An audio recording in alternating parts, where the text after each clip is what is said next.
Hi, and thanks for logging on to the Daily Dvar. And here's a brand new halacha for you, and it's for Monday, the 8th day of June. Hope you don't mind that I don't have my usual background behind me. That's been borrowed for a day or two.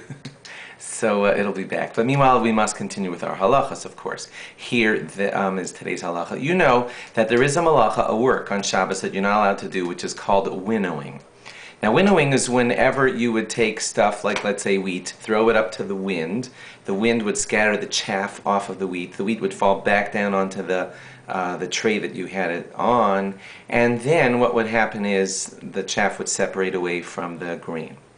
That was how you winnowed, and you're not allowed to do that on Shabbos. It's one of the 39 things that they did in helping to build the Mishkan, and those are the 39 things that we don't do on Shabbos. So you don't winnow on Shabbos. You're thinking, fine, Rabbi, I'll never winnow on Shabbos. Don't worry about it. However, if you were to take a liquid and indiscriminately just spray it around a room, let's say to freshen it up or something like that, according to one view in the Talmud Yerushalmi, that would be considered winnowing.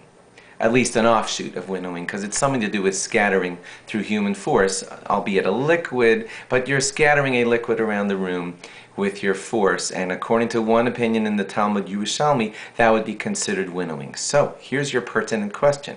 If you want to use an aerosol spray can to spray something around a room, would that be prohibited on Shabbos? What happens is you press the button, that releases pressure, and that causes, I don't know exactly how it works, but it pushes stuff out the top of the container, and then it sprays all around the room and freshens up your Lysol or whatever. Are you allowed to do that on Shabbos? According to this one opinion, you would not be allowed, but here's the good news. According to Rav Moshe Feinstein Zatzal and other poskim, this is not to be compared to winnowing, because winnowing is done through human force. Human force scatters and sprays that liquid around the room or the chaff as you throw it up into the wind. That's not what's happening with an aerosol can. When you release the button, and I know that takes a thumb press, but still the force of what's shooting the stuff out the can is the propellant inside of the can that was under high pressure that's shooting the spray out. So it's not considered through your force, and therefore it's totally permissible to spray